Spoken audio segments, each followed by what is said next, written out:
Welcome to the Infinite Wealth Podcast. I'm Cameron Christensen along with our co-host Anthony Faso. We just wrapped up our interview with Becky Nova. She has a career as a former cancer researcher, and now she is into real estate, and she has gone from 0 doors to about 10 in a very short period of time. And so she kind of shares her stories on her story and how she did that. Anthony, what are some of your takeaways? Well, I think I imagine there's a lot of listeners out there that want to get into real estate, but they have some fear and some concerns. And I kind of asked her about that, and which was cool. I was kind of asking one question, right? And I actually use, I think, the word concern, but she read where I was getting at, and she goes, "There's a difference between concern and fear." Right? Concern, like we should all have some concern, and on anything you're investing in, there should be some level of concern, but that can be managed through doing some due diligence and education. Now, that fear, like that's something different. That's something more internal that may or may not be justified. But what we would encourage you to do, if there is some fear, then get educated. Whether she's got a great beginner's course for somebody who's just at the beginning of buying property, but there's a lot of additional resources there. But with anything, like, going back to our hierarchy of wealth in tier 2, one of the first things we talk about is investing in yourself. Mm-hmm. So if you have a fear about investing or doing something, get some knowledge and experience about it. Get educated and or even partner with someone who doesn't have that fear. Now, Cam, what were some of the takeaways that you got from today's podcast? What you just mentioned, kind of our hierarchy, but what we spend a lot of time talking to people about is investing in things that you understand. And that was a quote that she actually gave us as advice that she was given pretty early on in life, and she's kind of stuck to that. And so I love the correlation between kind of what we talk about and then also what has helped make her successful over the years in doing what she does. So enjoy this podcast. Enjoy the episode. Take care. Becky, thank you so much for joining us today. We are excited to have you on, and you have got a very unique story that I'm excited to share with our listeners. So we've got your story, and then also we're going to dive into real estate on the second half. So if you wouldn't mind, share us a little bit about kind of what you do for your day job and how that introduced you to real estate, please. Sure. So thanks for having me on today, guys. My day job is actually as a cancer researcher. I run clinical trials for a pharmaceutical company, testing out new types of chemotherapies.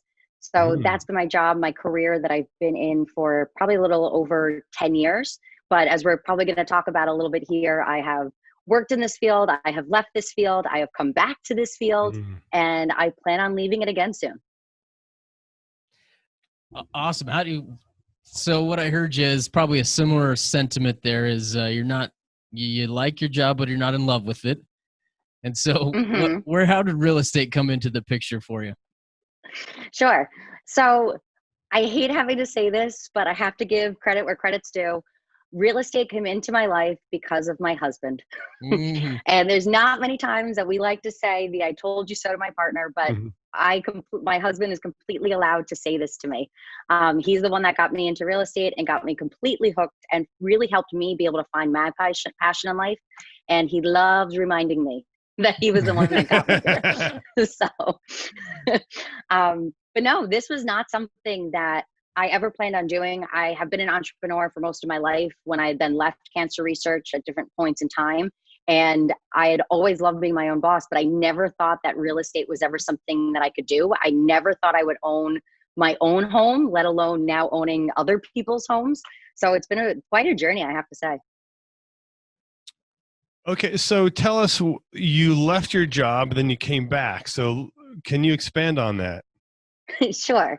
So I've been working in cancer research for quite a few years. I just needed a little bit of a change. Actually, I was asked to do something that I considered unethical in the field of research. So I quit my 6-figure salary job. And what is the first place that you go to when you quit a job and a salary like that is I went to a bar. I was talking to the bartender and I was like, I got to figure out what to do. I just quit this job. I don't know what I'm going to do next. That was kind of all I knew. And the bartender said, well, why don't you move to Europe? So I said, okay. So I put a message on Facebook that said, where in Europe should I move? Didn't think about it for the rest of the night, went on with my night at the bar. Next morning I woke up, I had one message, one response, and it said, go to Sevilla. So I was like, okay, let's Google Sevilla and figure out where that is. Okay, yeah. And I ended up. Can you let Cameron know where that is? Spain, I believe. Spain, he's right. It's in Spain. It's in southern Spain. So I bought my plane ticket that day, and I moved to Spain about 8 weeks later, sold everything that I owned, and I moved over to Spain with 2 suitcases. And I decided that was my new home, and we were going to give it a go and see what happened. So I didn't speak Spanish when I moved to Spain. What? So were you married at that time? No, okay, I was not. All right. Okay. This was completely me. No, this was me by myself. We'll save the story for my first day there. We'll save that for another podcast. But since now I moved to Spain and I have nothing to do and nowhere to live and nobody to talk to, all I ended up doing was I went around until I found an Irish bar, hoping that somebody there would speak English. And they did. So that kind of became my home and my home base for a little while. And after a few weeks, some woman comes up to me and she goes, hey, your English is really good. And I was like, why, thank you. She was like, I'm looking for somebody to run walking tours for a hostel that I work at. And, thought maybe you'd be interested in it. And history is actually a passion of mine, but I never thought there was money in it. Mm-hmm. So I said, I can absolutely do that. So I started a tour company in Spain. I ended up running tours for not only her hostel, but the other 6 major hostels within the city of Sevilla itself. I expanded out into other cities in Spain and then expanded into Portugal, where I bought a bar. And then I had a bus to take people from Spain to Portugal and Portugal to Spain. I'm impressed. I love the entrepreneurial spirit. Thank you very much. Unfortunately, though, I made a really bad business decision in buying the bar. Lost pretty much everything. I'm down 6 figures once again, lost the whole bar. I had to sell my business in Spain. And I ended up working in a restaurant for €3 an hour and all the pasta I could eat. So I could make enough money to fly back to the United States. So that was fun times. Okay. All right. So now you come back to the United States, maybe a little humbled, but yeah, you learned a lot. Being humbled, I learned a lot. I would never regret a minute of it. I would do it exactly the same, maybe not buy the bar in Portugal, but I would do the same thing over. It's really been such a pivotal time in my life. But talk about coming home humbled. I came back to the United States when I was 30 years old to move into my parents' basement. So yeah, talk about humbled. Yes. Okay. Then my way of getting out of my parents' basement was moving in with my ex-boyfriend. Ooh. Oh, okay. That was the better option than my parents' basement. So. Gotcha. Yeah. So you came back. All right. So you've kind of started over twice and moved in with a boyfriend. But how about the occupation? Did you go back to cancer research at that point, or what were your options there? Well, yes, I did. So my last name now is Nova, since now I'm married. But my maiden name is Pfaffenbach. So try to say that 3 times faster. So what I did actually, since Pfaffenbach can be a little memorable, I actually called up my old boss at the hospital that I used to work at. And I said, hi, remember me, Pfaffenbach? I'll take that promotion you offered me. They rehired me over the phone. Wow. Okay. Was this a company that made the unethical decision or put you in? Okay. Different department. Same place. Okay. All right. So, man, I take that promotion you offered me a couple of years ago, or whatever the time frame was. Okay. Yeah, it was about 5, almost 6 years later. So yeah. Okay. So they hired me back. So I went back there. I knew it was not long term. I clearly didn't want to be there. I'd already quit there once. So I worked there for about 6 months. I live in New York City, so prices are a little expensive for rent. So I needed a little bit of money to get back on my feet, so I can afford that. First month's, last month's. Yep. rent that you need in New York, which in New York City, that's like $10K right off the bat just to get an apartment. So I needed to do that. I took that job for about literally 6 months, and then I quit there a second time. Okay. You're kidding. Did you have something else planned, or was this just a seat of the pants decision again? I was unhappy. I knew that was not the right position for me. I knew it was not the right place for me. That was it. I had to get out. So nope, I did not have a plan that time either, but I ended up starting my own nutritional medical consulting company. So I did that for a couple of years. I figured that can't be that difficult. So let's just go out and do that. So I tried that for a couple of years. It made money, but every dollar that I made, I spent. Yeah. It went back into the business. And living in New York with such a high cost of living, probably not the place to try to start, bootstrapping a business. Yeah. At that time necessarily. So it was really tough. I was completely broke all the time. I was always trying to find different ways to hide that I didn't have money when I was out, which in New York City is really difficult to do. But it was where I was for quite a few years. And then that's where my now husband comes in the picture. We were dating. We were living together. He was kind of like, Becky, I really like you and all, but to take things kind of to the next step, like you need money, you need to get out of debt. You need to, be able to move forward, and like I said, I kind of actually went and I found a consulting gig that would hire me back in my old field. It was a time limited position, but it paid really, really well. And I was like, great, I'm going to go take this consulting gig, make a ton of money, and then come back and throw it in his face. So, yeah. Everybody needs motivation. Yeah. Exactly. In all different types of forms. So that's what I did. It was enough to be able to get me out of debt and then also be able to afford a down payment on a home. Okay. Was this to live in or is this for an investment?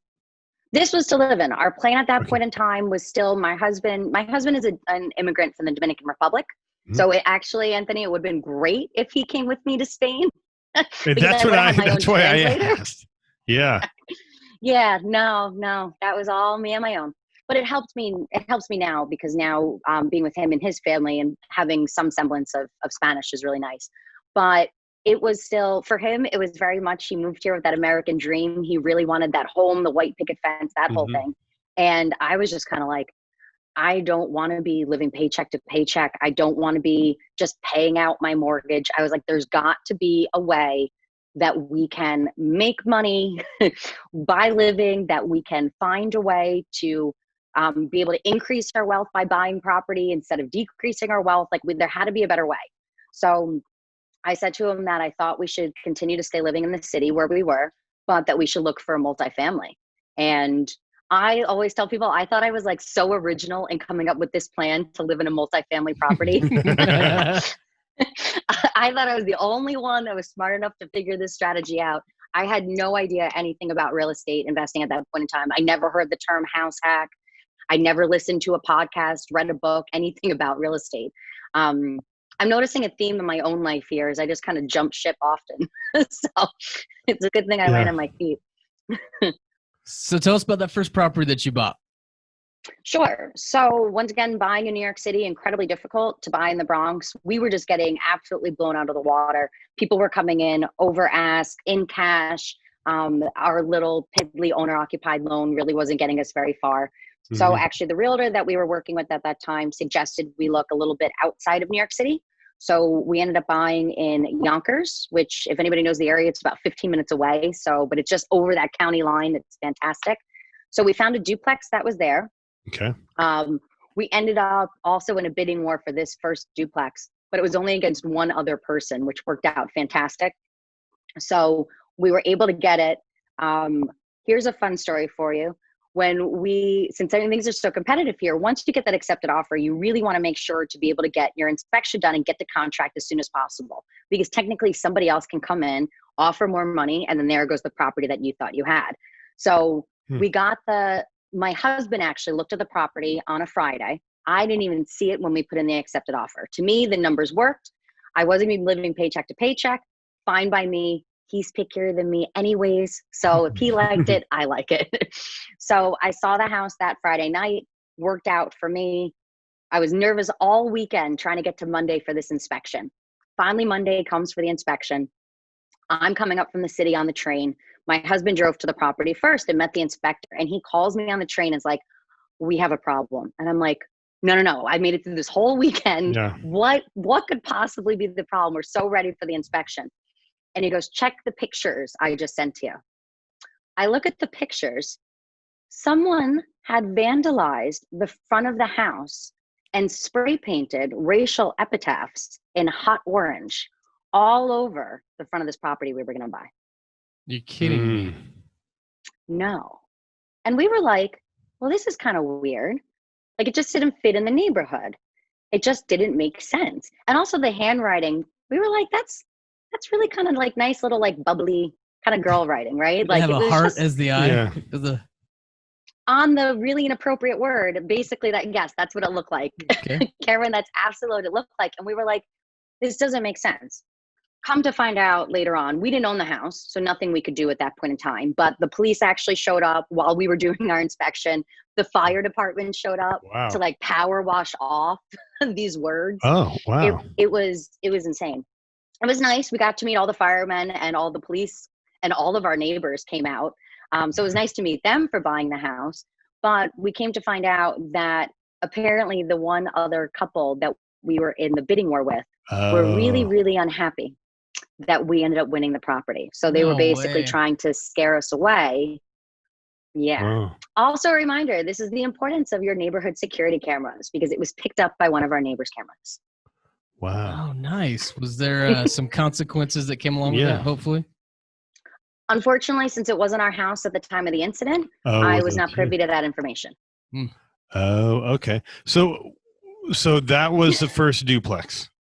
That was the first duplex. Okay. Yes. Now you had said that you had this idea, but I don't know if you explain your idea. That you had this great idea. So I want to expand on your idea, and also time frame. What year are we? Sure. So that was the spring of 2018. So we closed on that property May 22nd, 2018. So what my plan was there was to buy some type of multifamily, a duplex, maybe a 4-family was actually what we were originally looking for.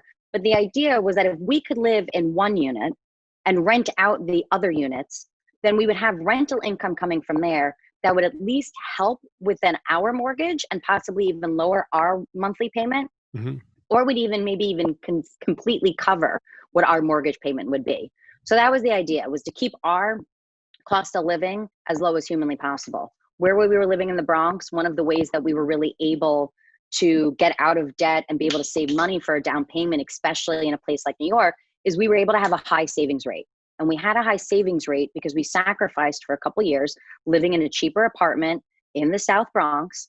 And then that was something that we were able to move that money forward. So we didn't want to just jump to paying a full mortgage. If then we could have renters helping out, paying something towards our mortgage, that would actually put us in a beneficial situation. Also, since at this time, it's just my husband and I, we don't need a lot of space. So we didn't need a house with 2-3 bedrooms, 2 bathrooms. It's just the two of us. So even when we bought a duplex, the duplex is a 1-bedroom, 1 bath, with then above it, a 3-bedroom, 1.5 bath. Well, we don't need the larger apartment. We only need the 1 bed, 1 bath. So we are fortunate enough where then we were even able to live in the cheaper of the 2 units. So that has really been able to help keep our monthly costs down. Okay, so now you have the duplex. Mm-hmm. Okay, and then so how'd that feel having that passive income coming in? So fantastic. It really made it as if we didn't have we didn't incur any other expenses. Yes, we had to pay a down payment. Yes, we had to do the closing costs and things like that. Mm-hmm. But we now had not only income coming in from the rental property, but we didn't have any other increases in our regular monthly budget. It was absolutely amazing to be able to do that, but yet now be homeowners and also have an investment property. Okay, great. What I heard so far is that a lot of the decisions that you had talked about previous up until this point, cash flow was kind of a negative, right? Is you had this emphasis of trying to pay the bills, and here now you've bought this first rental property, and now you've got positive cash flow and just this huge sigh of relief. Is that right? Exactly. Yes, it felt so much better. It's almost like another paycheck. It's almost something else that just hits your account now on the first of the month, just like your direct deposit, on the 15th of the month, and we're all happy, and you kind of pay your bills and you're really excited to see what's left over, if anything. All of a sudden now we just had another paycheck coming in. I'm still doing the exact same job I was doing. I was back in cancer research at that point in time. My husband was still back in his profession. And yet now all of a sudden we just had another direct deposit coming through. I mean, who would not want another paycheck hitting their account monthly? So well, I do, obviously, but so what did you guys do from there? I mean, my thought in that process, if I was at that point, would have been, man, this is great. Let's go do it over again. That was mine too, Karen. That was exactly what I did. So it was probably 10 days after we closed that I called my mortgage broker and I was like, I love that. How can I do that again? And he was like, you can't. And I'm like, oh, yes, I can. I'm like, people do it all the time. I'm like, I'm going to figure this out. So I spoke to my financial advisor. I think it's always important for people to have a financial advisor, even if you still are in debt, even if you don't think you have a ton of money rolling in. My financial advisor actually really helped me be able to get out of debt, figure out how to allocate the money that I had, and then figure out how to leverage that and roll that moving forward. So same thing. It was my financial advisor that said, oh, well, since you're house hacking, clearly, bigger pockets. And I was like, what's house hacking? And he's like, what you're doing. And I'm like, no, this is my idea. And he was like, no, it's not. He's like, no, it's not. So at that point, then it really became an educational standpoint. And I just went and kind of started listening to podcasts and books, whatever I whatever I could, just because I knew that I needed to figure out a way to be able to buy another property as soon as possible. The other thing that I personally am a really big proponent of is always telling absolutely everybody what you want to do. Because when you put it out there, then people are like, okay, Becky's looking for another house. Well, okay, if I come across a house, I'll kind of think about it. If I figure out how to buy a rental property, if an opportunity comes up, people will keep you in mind with what you're looking for. If they don't know what you want, they can't help you with that. So I had, just like my mortgage broker, I also told my realtor, hey, I want to buy another property. And he was like, you just bought that one. I was like, I know. Just keep me in the back of your mind. I want to buy another property. So he said, okay. So that was, like I said, that was probably about June 2018 by now. Nothing really kind of happened. The summer of 2018 was just trying to get settled into the house. Luckily, we found renters really quickly that were great. And then it was just trying to get that settled. And it was actually around this time of year, it was around December, when I got a call back from my realtor. And he said, hey, I have another property that I think you might want to buy. I said, great, I do. And he goes, well, you got to get pre-approved. I can't tell you about it now. And I was like, okay, I'm going to get pre-approved. We went, we did the paperwork, got our pre-approval. Come to find out that the property that my realtor is calling me about, that's an off-market deal, is for a 4-family somewhere in the neighborhood. But like I said, he wouldn't tell us where it was until we got the pre-approval. But my husband caught him coming out of the house across the street from us. No way. Yup. So what ended up happening back in the spring of 2018, when our realtor was doing the appraisal for the house with the appraiser, this little old lady in the neighborhood came over and kind of knocked him on the shoulder and was like, hey, I don't know you. What are you doing in my neighborhood? And she'd lived there for over 30 years, knew everybody, and knew she didn't recognize who this person was. So they exchanged numbers. She said, maybe my husband and I will plan on moving in the future. I don't know what's going to happen. Stay in touch.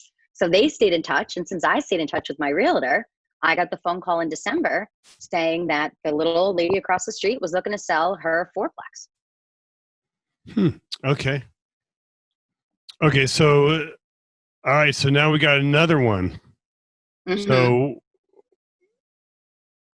So how did you find the money for did you pay cash, finance, hard money? How did you come up with the financing? Sure. We've always, till this point, used traditional financing. So What we do is it's really when we buy a house, then it's back into savings mode. It's back into making sure that we have the cheapest cost of living that we possibly can, making sure that we are capitalizing on any income opportunities that we have. So, you work that extra overtime hour, you pick up that extra shift, all of that. And then when the next opportunity kind of comes up, then it's okay, let's go buy another property. Okay, great. So, so how many doors do you have now? So now we have 10 doors. Okay, perfect. Now, how are they all in? Are they all in your area? So 7 of the doors are right in our area. I could be at them, like I said, either across the street or within 15 minutes. Okay. I did buy a duplex that was about an hour away, and that I kind of consider like my COVID baby, if you will. That was something that we just had to pivot our strategy a little bit, and had to buy in a slightly different area. We bought about an hour away from where we live. My strategy there was I really wanted a property that was already put together, right? It's an hour away. Clearly didn't want to do a flip. I don't want to be working on properties, dealing with contractors. I don't know people in that area. I wanted a place that was basically turnkey, and I want a place with tenants already that were there, that were living there, that were happy there, and that clearly were also paying rent even through the pandemic. So we have 2 that are an hour away. And then also we have 1 door down in the Dominican Republic. It was very important for my husband to be able to buy a property in his home country. No, it is not that beach rental. Cameron, you can't go hang out there. Sorry, What? not yours. That's a bummer. I was already planning my trip. Whenever we say that we have a property in the Dominican Republic, people are always like, oh, it must be on a beach. Yeah. I'm like, nope. It is a long-term rental in the capital, in the city. You cannot see the ocean from it. Now that had to be a conscious decision to not buy beachfront, right? Yes. It was something that it was important for my husband to be able to buy in a place, 1, that he knew well, 2, that also was supporting the local economy there. And how's that process been? I mean, I can't imagine. There's got to be some similarities, but I'd guess there's also some pretty big differences as well. Yeah, I mean, mortgages are completely different. We were actually very fortunate to finance that property because my husband is a dual citizen. So that was actually the reason we were able to do that. Otherwise, if you're not a citizen, you have to pay cash, right? There's a Dominican bank is not going to give an American citizen money to buy down there, right? We wouldn't do that for someone coming to our country as well. So we were fortunate that we could finance. Now, it is the cheapest of our properties, but we still chose to finance it since we are still in this acquisition phase of buying properties. So for right now, it was really important for us to stay as liquid as possible. We wanted to make sure to have that cash in our pockets for when a deal came up or when we needed to be able to pay a down payment. We could have paid for the property in the Dominican Republic in cash. We could have. Like I said, not a crazy expensive property down there, but that would have then hurt our ability to be able to pay cash for the down payment of another property. So for us, our strategy has been to stay as liquid as possible, to keep as much cash on hand, so that way we have that availability to buy a property when one comes across our desk. How has it been? So on the doors that you have, you have a management company, or are you guys managing it yourselves? So we manage all of the properties here in the States. So 9 of the 10 doors. The one in the Dominican Republic, there is a person on site that my husband was able to have as our property manager. So she collects everything that we need down there. And since it's in a community, there also is an on-site super handyman, whatever you want to call it. Okay. How has it been being a landlord during this pandemic? For me, still kind of status quo. Okay. Out of our tenants, there was actually one that we knew was going to have difficulty. It was something that when we kind of saw the writing on the wall, what was going to happen with the pandemic, we actually reached out to our tenants and said, hey, we understand, none of us kind of know what's going to happen. Please just stay in communication with us. We want to make sure that everybody's going to be okay. Everybody's going to have a home. Everyone's still going to have food and toilet paper. So just communicate with us and we'll kind of do what we can to make things work. All of our tenants said that they would be okay, except for one of our tenants. Oddly enough, it was actually our first tenant that we had. He originally lived in that 3-bedroom that I told you is in our duplex. When we bought the building across the street, he actually decided he wanted to go live over there in a 1-bedroom by himself, wanted to get rid of the roommates. So he just moved himself right across the street. So he was actually the only one that needed some assistance and some help. And we really kind of said, okay, well, what can we do? What type of payment plan? Clearly we're waiving late fees, but what can we kind of do to make sure that this works out for everybody? And what we realized was that there was nothing we could do. We couldn't create a payment plan when we didn't know when he was going to be getting his income back. So we just kind of said, okay, I'm just going to send you some invoices for the time being, just kind of keep everything recorded on paper. And let's just see kind of what happens over the next couple months, and we'll go from there. And probably about 2-3 months in, all of a sudden we do electronic payments for rent. All of a sudden I got a notification for like $891.37. And I was like, what is this for? So it was actually what the tenant had sent to me. And I called him up and I said, hey, where did this come from? What is this number? And he goes, well, I got my stimulus check. I paid my electric. I paid my internet. I bought my groceries. And I literally sent you every penny that I had left. Wow. And he did the same thing with his unemployment. He would send us random amounts, but he used, what he could to be able to just show that he was attempting to pay us how he could. And, at one point, actually, I called him and I was like, are you sure? Like, do you have like your groceries? Like, if you need to put this towards like another bill, like I understand. And he was like, nope, I'm good with that. This is what I owe you. I don't want to end up, at the end owing you a lot of money. So I'll just keep sending you what I can. And he is completely paid up to date with us. And he has been for months. Wow. Okay. Yeah. Wow, that's great. Yeah. Wow. Now, can you We share? were very fortunate. Yeah, thank you for sharing that story. That's awesome. Maybe you can share kind of what you guys are working towards. What's your specific goal? Is there a cash flow dollar amount that you're working towards? Yes. Or is it financial independence? What is it? Sure. So like I said earlier, we are in the acquisition phase of our real estate business right now.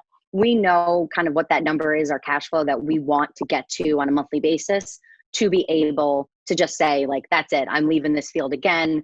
My husband is leaving his field. We're just moving on. And we're just going to live off of our rental properties. There's also going to be a point where we kind of leave that acquisition phase behind, and then we're probably going to pay down our mortgages faster. Right now, we still have mortgages on all of our property. So our income from our rentals is based on after all those expenses. Mm-hmm. So if we can lower our expenses, that's actually then going to increase the income we're going to have over the long term. So we are looking for kind of that number where we're going to get to that's going to just kind of tip the scale. That's going to be, okay, we don't need to buy more properties. Now we're just going to pay them off and really give ourselves a raise on an annual basis. Awesome. And I know you've given back quite a bit. You've got a bunch of resources and outlets that you have now. Tell us a little bit about Lady Landlords and how that got started. Sure. Lady Landlords also, I guess, is kind of another COVID baby. Back when we were kind of quarantined, and once again, my husband and I are living in a 1-bedroom apartment. You probably get a little tired of talking to your own partner, and I think my husband was probably a little tired of me talking about real estate. So I said, well, you know what? Fine. I'm going to go make friends on the internet. So I started a women's group called Lady Landlords on Facebook, really as a place for me just to ask my own questions and to get help and support there. And apparently there were thousands of other women that were looking for the exact same thing. So we grew. We now, 6 months later, we have over 7,000 members. We grow at about 300 members a week. So what I've tried doing is kind of asking the group, like, what help do you need? And whatever they kind of say that they're looking for, I put together for them. So the group, we've created a getting started guide for those that are looking to purchase just their first place. Maybe they're still in debt. Maybe they feel like me that they think they could never get a loan, that nobody would kind of give them that chance. So the getting started course is all about that. Then we have an intermediate course for people that are looking to scale. Great, you have one door, but how do you buy more? It seems that getting the second door is always more difficult than the first one. So we have a course on that. I'm doing a goal setting workshop specifically for real estate investors in a couple of days. We look for just what they need and provide that resource back to them. Great. Now, so the Lady Landlords, so that Facebook group is only open to women. Correct. right? How about the courses or some of the other resources you have? Sure. So the courses are, men are absolutely allowed to go and join the course. Any gender can absolutely use the courses. And then also I have a YouTube at Live Free with Becky Nova. That is also, once again, any gender is able to watch those videos. And then even though I do a mini training every Tuesday night, I know Cameron's seen these a couple times, but on Tuesday night, I always do a mini training for my group, specifically in Lady Landlords. But I also stream that on my Instagram for anybody that would like to watch. They can ask questions. They can be involved in the conversation just as much as anybody in the actual group of Lady Landlords. Okay, we've talked a lot on our podcast about developing a niche, not trying, if you have a business, not trying to be all things, all people, but is to be an expert. And the more narrow that you can go deeper instead of wide. Now, can you by making it Lady Landlords, I mean, in theory, you kind of are focused, half the population is cut out. How, so explain why you decided to narrow that niche and how has it been since? Sure. It probably started kind of because of alliteration. It's a cool name. It's a cool name. Thank you. Yeah. It kind of started really because of there. But once I started it, what I realized is a lot of women love using it as their first resource just because they find real estate to be a little more male dominated. And they don't seem to like some of the asking questions when they don't have that information. Women actually really like to be prepared. And we like to make sure when we're going into a situation that we're talking about things from a knowledgeable perspective. So they kind of like to almost like do their homework in Lady Landlords and then kind of go out and be like, oh yeah, house hacking, I know what that is. It just gives them that little extra boost of confidence. So we are not an anti-male group in any way, shape, or form, but it's just to give women that little extra support that they need to feel the confidence to be able to go out and do the same thing. I love it. Thank you. Yeah. Now, one thing, a lot of times when people, ladies and men, when we're trying to create wealth and we're typically going down typical financial planning. All right, let's max out our 401k. Let's give our money to Wall Street. But so how did you make a different, go a different direction? Sure. So one piece of financial advice that I was given that I will say is probably one of the most useful things, and I would love to share it here, is that you should always invest in things you understand. Stocks, I don't really get. They're not my thing.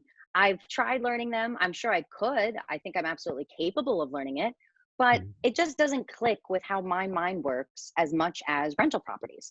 It just made more sense to me. Once again, maybe living as a New Yorker, we always rent. There is no just buying a house, you know, when you're 18, 19, 20 years old. You always rent in New York. And these are always bigger high rises. And you always think of real estate when you think of New York.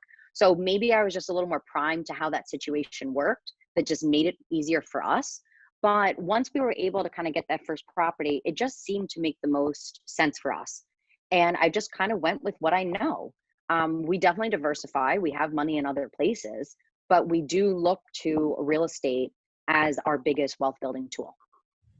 Well, really, so it's sounding to me that your goal is financial freedom, passive income, more than your expenses, and which I think a lot of people would love to have that. But the problem is they're not putting their money to align with their goals. Like you can put money in your 401k, but that's not a great place to create passive income. No.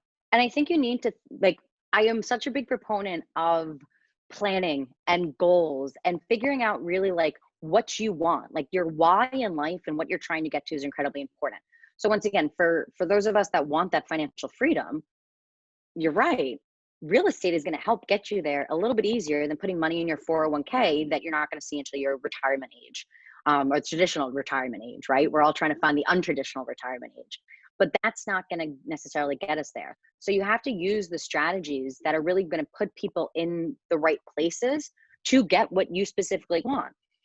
And there are tons of people out there that, it's not that they don't want financial freedom, but there are tons of other people out there that want to stay in that traditional world. I just had a conversation. My brother actually called me last week asking my financial advice on things, which still we all think is crazy since, once again, I've been broke so many times. But it was, one of my brother's goals is he cannot stand that he is in debt because he has a mortgage. It's just something he's like, I just think about it. It drives me crazy. Like, I feel like I can't move forward. I have this debt. So to him, maybe paying off that house is then the best thing for him if that's going to help him sleep easier at night. I have no problem having tons of mortgages because I know that there are other people paying them and that those are going to be paid. I don't feel I'm over leveraged, but that's something that's my comfortability level, but that's not his. But his goal is to get his pension, work at that same job for all those years, and then he's going to go and take his pension and do whatever he wants, and he's going to have that traditional retirement. And that's cool if that works for him, but that does not work for me. That does not work for you, gentlemen, and that does not work for a lot of your listeners out there. Right. Yeah, exactly. It's kind of a lot.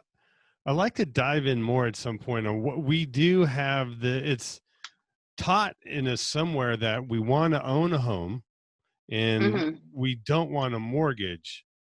However, if you look at you look at the math, man, especially right now, like my son just bought his first house and he got 2.75%. Just crazy. And he goes, how much should I put down? The least amount as possible. And I said, Chad, if you prepay that mortgage, I'm going to slap you. Yeah. It's a low interest rate. It's locked in. It's tax deductible. Just that you'd mentioned earlier about having liquidity. Particularly right now, there's going to be some opportunities these next 2 years. I keep saying this country is we're in denial, right? We are in this middle of a financial crisis, but the stock market's on fire. But then I read an article today about, we live in Nevada, and a rainy day fund is dwindling down. We're not going to have enough money to pay these unemployment claims. Yeah. Talk about planning. Like, that's kind of what we're looking for, but everybody's like, hey, the stock market's at an all-time high. And the amount of money cities, states are spending to get us through this. Like, I understand why they're spending all this money, but money is not infinite, like infinite wealth is, but infinite money, like, you know what I mean? Like we're working within a certain amount of money, otherwise we're going to have inflation issues like crazy. But we have to work with our limitations. Like, this money is going to have to be paid back. Someone's going to have to pay it. And that someone is probably most of us. So we need to start kind of thinking ahead of what that's going to look like. There are absolutely going to be amazing opportunities in the next couple of years from a wealth perspective, from a real estate perspective. There are also going to be a lot of people that are going to find themselves in really bad situations financially. And we need to kind of take today to figure out what side of that are we going to be on, because it's really the choices that we're making today that we're then going to see when that kind of day of reckoning comes, on what side that we're going to fall on. Well said. We had Barry James Dyke on here a while back, and brilliant man, but he talked about the crisis that lies in pensions. And to kind of connect a couple of things, as you said, your brother was kind of more secure and kind of working his job and just knowing that there is a pension there. I think that a lot of people are starting to realize, if you have a pension, that it's not as secure as it used to be. Yes. Right. To tie in the amount of money that these cities and municipalities are paying out, man, if you've got one, it's scary, right? The outlook of kind of some of the underlying themes that are in those. But that falls back into kind of what we do, right? Is our emphasis is always on what can we do to kind of control our wealth and control our future. And real estate's a big part of that, of us owning it, and nobody else can really come in and kind of change that situation. And so,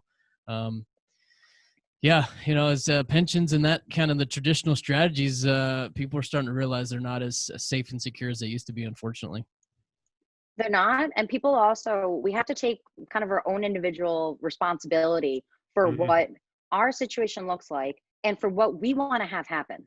So, my goal and my husband's goal, our goal is, I don't want to own all of the real estate. I want to own the least amount of real estate for the most amount of money. That's it. Nice and simple. And I know what that most amount of money, I know what that number needs to be and what I'm looking for. That's where I need to get to.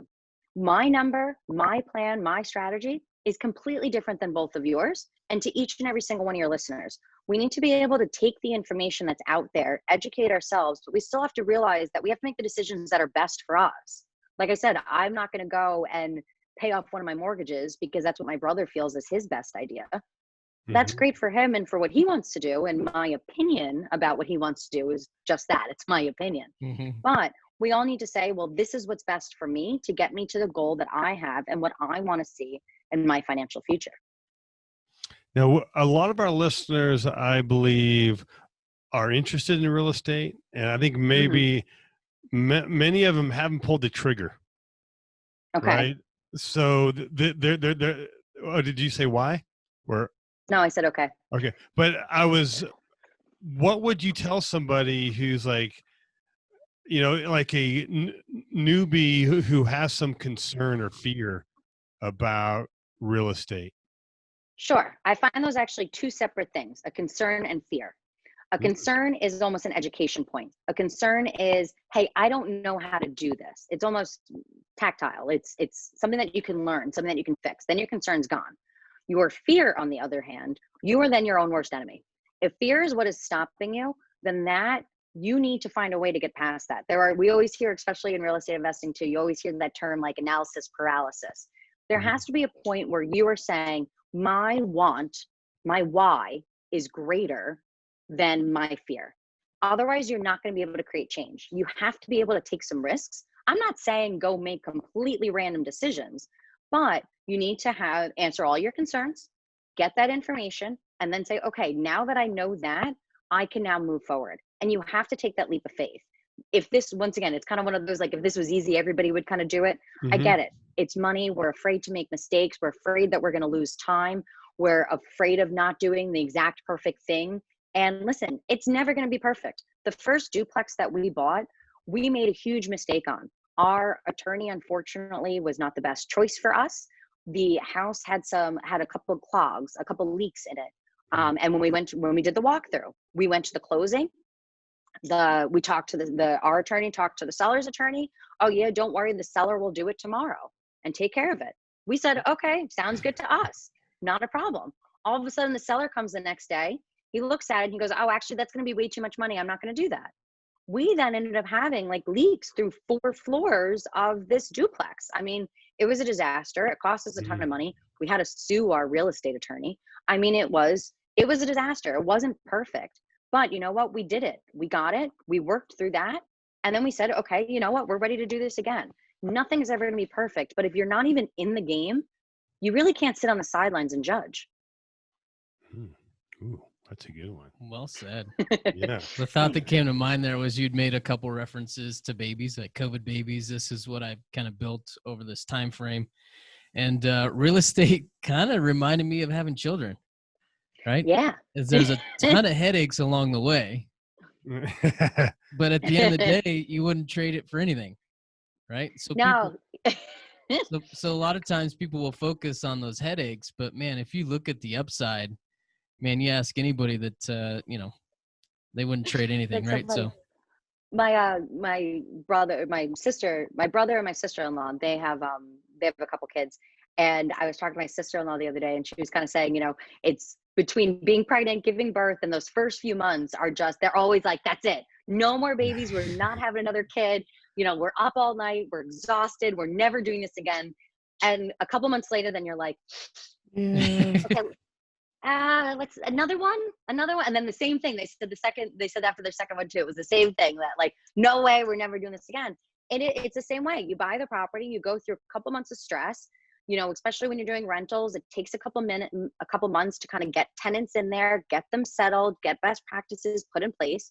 And then when things are running smoothly, and once again, you're back to getting your direct deposit, then you're kind of like, well, this is really nice. Yeah, right? Yeah. So then all of a sudden you're like, baby, maybe we should do another one, and then you kind of roll there. And once again, it's not that you have to own all the rental properties. It's not that you have to live and quit your job. But if you can have a couple extra $100 that are going to cover your car payment, that are going to help pay for, your kids' activities, soccer practice, all those types of things. Like if you're going to even have that, that's going to really free up what you're worrying about in your regular day of just not having that extra money coming in. Once again, you don't have to own all the real estate, but you definitely have to get in the game. Awesome. I love it. Well said, Becky. We're one more time before we finish up is can you give us the websites, the Facebook pages where everybody can find you at one more time, please? Sure. If you go to Facebook, just type in the words Lady Landlords and we will absolutely pop up right there. Otherwise, you can learn more at our website, which is lady-landlords.com. Perfect. And we will have those links in the show notes. Will, there's some really good articles out there as well that have been written about you, so we'll put those in there too. Thank you. Absolutely. Awesome, Becky. Thank you so much for the interview today. Of course. Thanks for having me on. Thank you, and make it a fantastic day.